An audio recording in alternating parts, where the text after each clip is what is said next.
আমার কুরবানি দিব, কিন্তু আমার আব্বার আকিকা দিছে কিনা জানি না, আব্বাও বলতে পারে না, বা আমার মায়ের আকিকা দিছে কিনা মা জানে না, বা আমার আকিকা দিছে কিনা আমার মনে পড়তেছে না। হুজুর আমি এই গরুর মধ্যে, কুরবানির গরুর মধ্যে আমার আকিকা বা আমার বাবার আকিকা বা আমার মায়ের আকিকা, অনেকে নিজের স্ত্রীর আকিকার কথাও জিজ্ঞাসা করছে, মানে আকিকার প্রশ্নটা বেশি আমাকে জিজ্ঞাসা করছে, যেটা দেওয়া যাবে কিনা। একই পশুতে, কুরবানির পশুর মধ্যে কুরবানির শরীক প্লাস আকিকা দুইটা একসাথে দেওয়া যাবে কিনা, এই মাসআলাটা নিশ্চয়ই আপনাদের অনেকের জানার দরকার। মনে রাখবেন, হানাফি মাযহাবের ফুকাহায়ে কেরাম এই ব্যাপারে রায় দিয়েছেন, যে রায়টা ফাতোয়ায়ে তাতার খানিয়ার মধ্যে উল্লেখ আছে। ফাতোয়ায়ে তাতার খানিয়া সেই কিতাবের মধ্যেই মাসআলাটা উল্লেখ। কুরবানির পশুর মধ্যে কুরবানি যেটা আপনার ওয়াজিব, এই ওয়াজিব কুরবানির শরীক বহাল রেখে, ঠিক রেখে, এরপরে যদি আপনি একই পশুর মধ্যে, সেটা গরু হোক, সেটা উট হোক, বা কুরবানির অন্য পশু যেটার মধ্যে একাধিক নাম দেওয়া যায়, এরকম পশু হোক, সেটার মধ্যে আপনি আকিকাও দিতে পারবেন। ওয়াজিব কুরবানির পাশাপাশি আকিকাও দিতে পারবেন, একই পশুতে, গরুতেও পারবেন, উটেতেও পারবেন। তবে ছাগলের মধ্যে আবার দিবেন না, ছাগল বা ভেড়া, বকরি অথবা খাসি, এটা কিন্তু একটা জাস্ট এক অংশ, একজনের পক্ষ থেকে একটা কুরবানি দেওয়া যাবে। এখানে আবার আকিকা আবার কুরবানি দুইটা একসাথে লাগাই দিয়েন না, কিন্তু আকিকা কুরবানি একসাথে চলবে গরু এবং উটের মধ্যে, গরু এবং উটের মধ্যে। এই বছর বাঙালি আমরা জাতিটা একটা আজব জাতি, ঘোড়া খাওয়া শুরু করছি। ঘোড়া খাইতে খাইতে খাইতে খাইতে এখন সান্ডা খাওয়া শুরু করছে। কি একটা মুসিবতের যুগে আছি আমরা। এই কতক্ষণ ঘোড়া খায়, কতক্ষণ সান্ডা খায়, আবার কয়দিন ফরেনি কুমির খাওয়া শুরু করে। আমি ভয় পাইতেছি, সান্ডা মনে করে আবার গুইসাপ খাইয়া অনেকে অসুস্থ হয়ে গেছে। খাওয়া বাঙালি সব খাইয়া শেষ করে ফেলে, একটা আজব জাতি। মনে রাখবেন, কুরবানির বেলায় কিন্তু আবার ঘোড়া চলবে না, ঘোড়া চলে না, ওটা আবার কুরবানি দিয়া পরে কিন্তু আমও যাইব, সালাও যাইব। ঘোড়া খাওয়া মুসলমানদের জন্য মাকরুহ, মাকরুহে তাহরিমা, এটা হানাফি মাযহাবের চূড়ান্ত রায়, এবং রাসূল করিম সাল্লাল্লাহু আলাইহি সাল্লাম নিষেধ করেছে। কিছু মূর্খ মৌলবী আছে, শুধু এক সাইডের হাদিস বলে। আরে বাবাজি, এক সময় উটের পেশাব খাওয়াও নবীজি অনুমতি দিছিল, এখন ওই হাদিস বললে হবে? পরে যে নবীজি নিষেধ করছে এটা তোমার দেখতে হবে না? এখন আগের হাদিস আর পরের হাদিস বুঝে না। এক সময় নবীজি বলছে কবর জিয়ারত করা যাবে না, এটা আগের হাদিস। পরে বলছে এখন থেকে কবর জিয়ারত করো, তো আগের হাদিস পরের হাদিস বুঝতে হবে না? এক সময় নবীজি বলছে 3 দিনের বেশি কুরবানির গোশত খাওয়া যাবে না, তো এটা তো আগের হাদিস। পরে নবীজি বলছে এখন থেকে যতদিন পারো খেতে পারো, এটা হলো ফাইনাল হাদিস, সর্বশেষ হাদিস। আগের হাদিস পরের হাদিস বুঝতে হবে না। এক সময় নবীজির সামনে সাহাবারা ঘোড়ার গোশত খাইছে যুদ্ধের ময়দানে, ওখানে খাবারের সংকট বা বিশেষ প্রয়োজনে খাইছে, নবীজি নিষেধ করেন নাই। পরবর্তীতে আল্লাহর হাবিব নিষেধ করছে, এখন ফাইনাল যেটা ওইটা মানতে হবে না আপনাকে।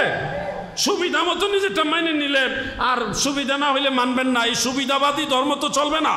আপনাকে চূড়ান্ত শরীয়ত সম্পর্কে জেনে তারপরে মানতে হবে।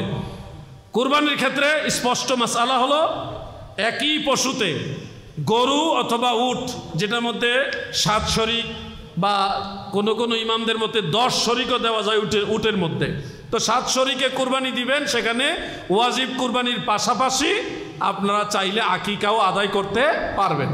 আকিকার সুন্নত তরিকাগুলো মনে রাখবেন। আকিকা মূলত সুন্নত। এইটা কোন দিন সুন্নত? সন্তান জন্ম হওয়ার 7ম দিন, 7ম দিবসে ওই সন্তানের মাথার চুলগুলি কেটে কামিয়ে বা হলক করে ফেলে দিয়ে তখন আপনি নাম রাখবেন এবং আকিকা করবেন।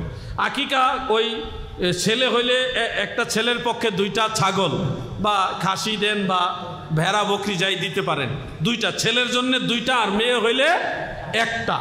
যদি সামর্থ্য না থাকে, তৌফিক ভালো না থাকে, তাহলে আপনি ছেলের জন্য 1টা ছাগল আকিকা দিলেই আদায় হয়ে যাবে। এটা হলো তৌফিক না থাকলে। সামর্থ্য থাকলে আপনি ছেলের জন্য 2টা ছাগলই জবাই করবেন। এবং আকিকার গোশত সবার জন্য হালাল। কুরবানির গোশত যেমনিভাবে সবার জন্য হালাল, আকিকার গোশত তেমনিভাবে সবার জন্য হালাল। কুরবানির গোশত যেমনিভাবে কুরবানি দাতা, যিনি কুরবানি দেন, যার পক্ষ থেকে কুরবানি দেন, তিনি খেতে পারেন, ঠিক তেমনিভাবে আকিকার গোশত ওই সন্তান যার পক্ষ থেকে আকিকা দেওয়া হচ্ছে সেও খেতে পারবে, ওই সন্তানের মা বাবাও খেতে পারবে, কারোর জন্য এটা হারাম না, নিষেধ না। তবে আপনি যদি মনে করেন যেহেতু এটা আমার সন্তানের একটা আকিকা, সেই হিসাবে আমি এটা খাবো না, আমি গরিব মানুষদেরকে খাওয়াই দিব, এটাই বেটার হবে আপনার জন্যে।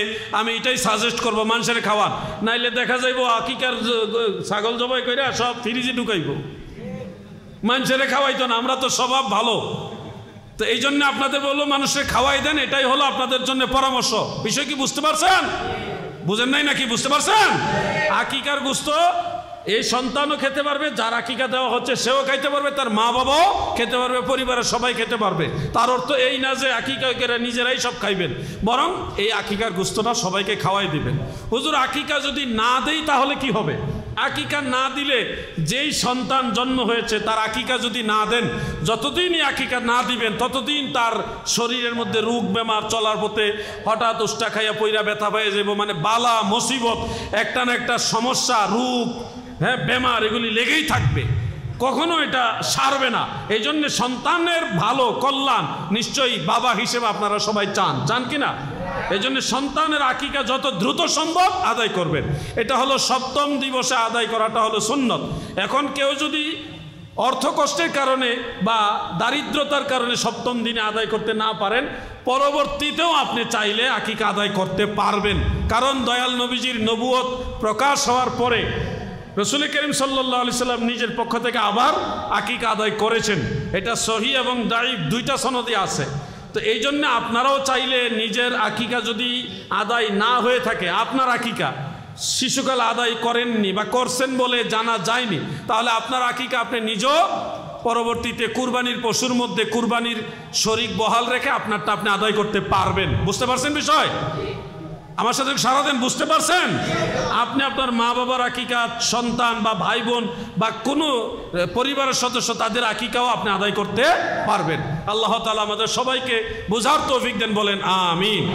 কুরবানির গোশত তিনটা ভাগ করা মুস্তাহাব পর্যায়ের সুন্নত। কয়টা ভাগ? কয় ভাগ? 3 ভাগ। পুরোটাই নিজেরা খাবেন না। এক ভাগ হলো নিজের, যেটা আপনি খাবেন আপনার পরিবারের লোকজন নিয়ে, এটা আপনার মেহমান মুসাফির আসলে তাদেরকে নিয়ে খাবেন, এটা এক ভাগ। আর দ্বিতীয় ভাগটা হলো আত্মীয় স্বজন অথবা প্রতিবেশীর মধ্যে যারা কুরবানি দেয়নি, দিতে পারেনি, এদেরকে দিবেন, মনে রাখবেন। তৃতীয় ভাগটা গরিব মিসকিনের জন্যে। তো গরিব মিসকিনকে সবাই দেয়, গরিব মিসকিনকে সবাই কুরবানির গোশত দেয়, কিন্তু যারা গত বছর কুরবানি দিয়েছে, এই বছর অভাবের কারণে, অর্থনৈতিক দৈন্যতার কারণে দিতে পারে নাই, এই মানুষগুলিকে তেমন একটা খেয়াল করা হয় না। আল্লাহর ওয়াস্তে আপনাদের অনুরোধ করে যাচ্ছি, আপনাদের প্রতিবেশী হোক সে আপনার আত্মীয়, হোক সে আপনার আত্মীয় না, তাকে আপনি আগে খবর নেবেন। কুরবানির গোশতটা তার ঘরে 1 কেজি 2 কেজি আগে দিবেন। এরপরে সারাদিনই তো গরিব মিসকিনরা নিতেছে, গরিবরা গোশত নিতে নিতে পাইতে পাইতে এত বেশি হয় যে পরে তারা বাজারে নিয়ে বিক্রি করে। কি কথা ঠিক? আমি দেখেছি নারায়ণগঞ্জে, ঢাকায় যারা গোশত কালেকশন করে বাড়ি বাড়ি করে, গরিব এরা মাশাআল্লাহ কয়েক মন গোশত কালেকশন করে এরা নিয়ে চাষারা মুড়ে অথবা গুলিস্তানের মুড়ে মাশাআল্লাহ বড় টাল দিয়া 200 টাকা কেজি গরু গোশত বিক্রি করে ঈদের দিন সন্ধ্যার সময়। 500 টাকা। এবং তারা হোটেল যারা আছে না, এর কাছে বিক্রি করে দেয়। তো মনে রাখবেন, এই গরিব মানুষের তাদেরকেও দিবেন, কিন্তু অবশ্যই খেয়াল রাখবেন আপনার প্রতিবেশী যারা কুরবানি দেয়নি তাদের প্রতি খেয়াল রাখবেন। এটা আপনাদের কাছে আমার রিকোয়েস্ট। এই তিনটাই মুস্তাহাব পর্যায়ের সুন্নত এবং সহিহ হাদিস দ্বারা প্রমাণিত। আল্লাহ তাআলা আমাদের কুরবানির বিষয়গুলি খেয়াল রাখার তৌফিক দান করেন, বলেন আমিন। একটা গরুতে সর্বোচ্চ 7 শরিক দেওয়া যাবে।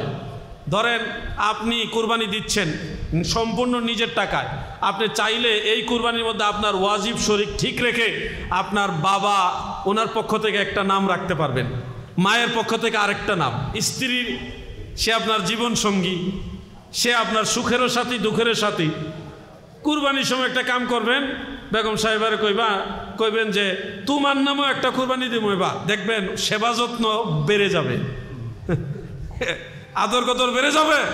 কেন দিবেন না? আপনি অবশ্যই দিবেন, তার পক্ষ থেকে কুরবানি দিবেন।